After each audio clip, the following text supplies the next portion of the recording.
নমস্কার, সুস্বাগতম Messenger of Vishnu চ্যানেলে। আশা করি আপনারা সবাই ভালোই আছেন। আমিও ভালোই আছি। চলুন আজকে আমি আপনাদের কাছে বলবো এক পৌরাণিক কাহিনী, যে কাহিনীর দ্বারা আমরা বিশেষ শিক্ষা লাভ করি। একবার আমাদের প্রভু শ্রীকৃষ্ণ তিনি কদম গাছের তলায় বসে সুন্দর বাঁশি বাজাচ্ছিলেন। সে সময় একটা হরিণ দৌড়াতে দৌড়াতে শ্রীকৃষ্ণের পেছনে এসে লুকিয়ে পড়েন। তখন শ্রীকৃষ্ণ তাকিয়ে দেখেন সামনে এক শিকারী সেই হরিণটাকে ধাওয়া করছে। তখন শিকারী শ্রীকৃষ্ণের সামনে এসে বলে, এই হরিণকে আপনি ছেড়ে দিন, এই হরিণ আমার খাদ্য, এর ওপর আমার সম্পূর্ণ অধিকার রয়েছে। তখন শ্রীকৃষ্ণ বলেন, একটা প্রাণীর ওপরে তোমার অধিকার কি করে থাকতে পারে? প্রতিটা ব্যক্তি, প্রতিটা প্রাণীর অধিকার তার নিজের ওপরেই থাকে। কোনো প্রাণীর ওপরে অন্য কারো অধিকার থাকতে পারেই না। তোমার পুরো অধিকার এই হরিণের ওপরে কি করে হলো? তখন শিকারী বলল যে আমি একে শিকার করব বলে এর পেছন নিয়েছি। আমি মাংস খেয়ে আমার জীবন ধারণ করি, আর একে না পেলে আমি অভুক্ত থেকে যাব। তখন শ্রীকৃষ্ণ বুঝলেন এই ব্যক্তি মাংস খেতে খেতে এনার বুদ্ধি ভ্রষ্ট হয়ে গেছে, তাই ওনার মনের মধ্যে এখন বিচার করার মতন কোনো কিছু অবশিষ্ট নেই। তাই তিনি শিকারীকে ডেকে তার পাশে বসালেন, বসিয়ে তাকে বললেন যে আমি একটা কথা বলি, কাহিনী বলি, তুমি শোনো। তখন শিকারী জিজ্ঞাসা করলেন, বলুন। তখন শ্রীকৃষ্ণ তাকে বললেন, এক সময় মগধে আকাল পড়ে। সেই আকালে চারিদিকে ফসল নষ্ট হয়ে যায়, ফসলের উৎপন্ন প্রচণ্ড কম ছিল, যার জন্যই আকালটা পড়েছিল। তখন রাজা মন্ত্রী সভাসদকে ডেকে এর সমাধান করতে বলেন।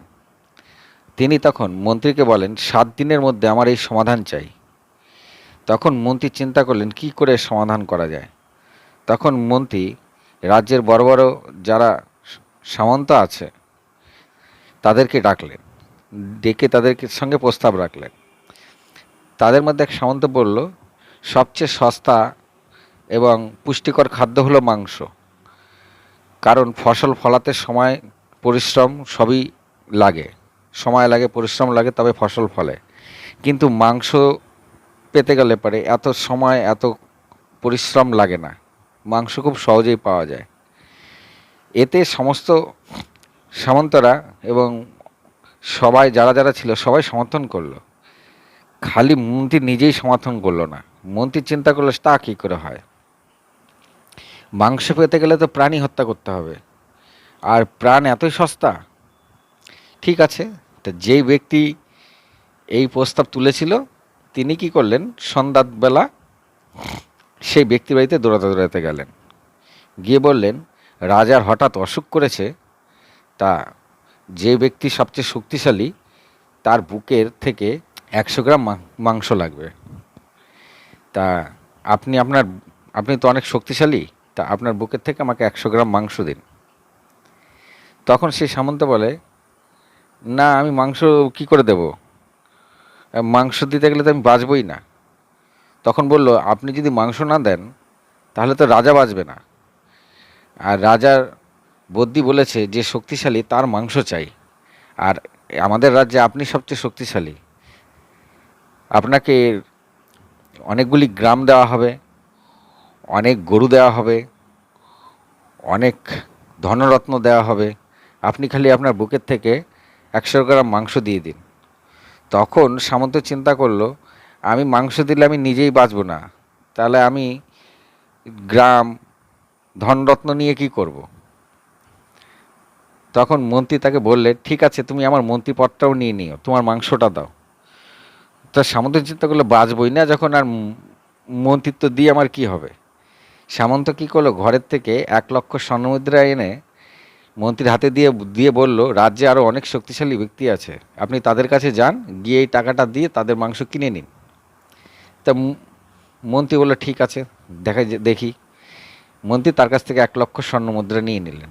এইভাবে যত মন্ত্রী সামন্ত এবং প্রতিপত্তি বিত্তশালী লোক ছিল, যারা যারা সমর্থন করেছিল যে মাংস খুবই সস্তা, তাদের বাড়িতে গেলেন এবং রাজার অসুখের কথা বললেন।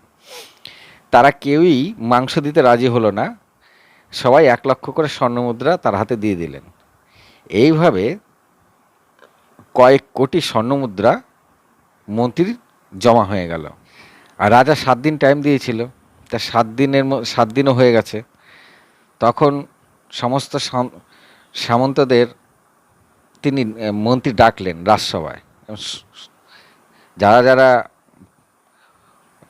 টাকা দিয়েছিল সবাইকে ডাকলো এবং রাজসভায় রাজা এসে উপস্থিত হলো। তখন সমস্ত সামন্ত অনন্য বিত্ত প্রতিপত্তিশালী লোকেরা রাজাকে দেখে অবাক হলো যে রাজা তো সম্পূর্ণ সুস্থ। তখন তিনি চিন্তা করলেন মন্ত্রী নিশ্চয়ই কোনো এখানে চালাকি করেছে। তখন মন্ত্রী যত টাকা তিনি সামন্তের কাছ থেকে পেয়েছিল সমস্ত টাকা রাজার সামনে রাখলেন। তা রাজা দেখলেন সেখানে কয়েক কোটি স্বর্ণমুদ্রা রয়েছে। তখন মন্ত্রীকে জিজ্ঞাসা করলেন, এত স্বর্ণমুদ্রা তুমি কোথায় পেলে? মন্ত্রী তখন বলল, এই স্বর্ণমুদ্রা দিয়ে আপনি বাইরের রাজ্য থেকে আমাদের দেশের যে খাবারের অভাব রয়েছে তা আপনি সহজে মেটাতে পারেন। তা রাজা বলল, ঠিক, সে তো ঠিক আছে, কিন্তু তুমি এত স্বর্ণমুদ্রা পেলেন কোথায়? বলল যে যারা বলেছিল যে মাংস খুবই সস্তা, তাহলে আপনি দেখুন 100 গ্রাম মাংসের দাম এই কয়েক কোটি স্বর্ণমুদ্রা। তারা বলেছিল যে মাংস সস্তায় পাওয়া যায়, কিন্তু আমি দেখলাম 100 গ্রাম মাংস এই কয়েক কোটি স্বর্ণমুদ্রাতেও পাওয়া গেল না। তখন সমস্ত সামন্তরা মাথা নিচু করে নেয় এবং সেই মগধের আকাল যত স্বর্ণমুদ্রা ছিল তা দিয়ে আরামে সেই আকাল রাজা কাটিয়ে দিলেন এবং আস্তে আস্তে তার রাজ্যে আবার ফসল ফলার শুরু হলো। এই বলে কৃষ্ণ সেই শিকারীর দিকে তাকালেন। শিকারী তখন মাথা নিচু করে চিন্তা করলেন যে হ্যাঁ, তারই ভুল হয়েছে, কারণ কোনো প্রাণী বা পশুর ওপরে কারো অধিকার হতে পারে না। যার যার ওপর তার তার নিজেরই অধিকার থাকে। আমি কি করে এর ওপর আমি আমার অধিকার স্থাপন করছি? আমি বরং বনের ফলমূল খেয়েই জীবন ধারণ করব। হরে কৃষ্ণ। আপনাদের কেমন লাগলো গল্পটা আমাকে জানাবেন। এটা পৌরাণিক কাহিনী। ভালো লাগলে লাইক কমেন্ট শেয়ার করে দেবেন। আজকে এই পর্যন্তই। নমস্কার, ভালো থাকুন, সুস্থ থাকুন।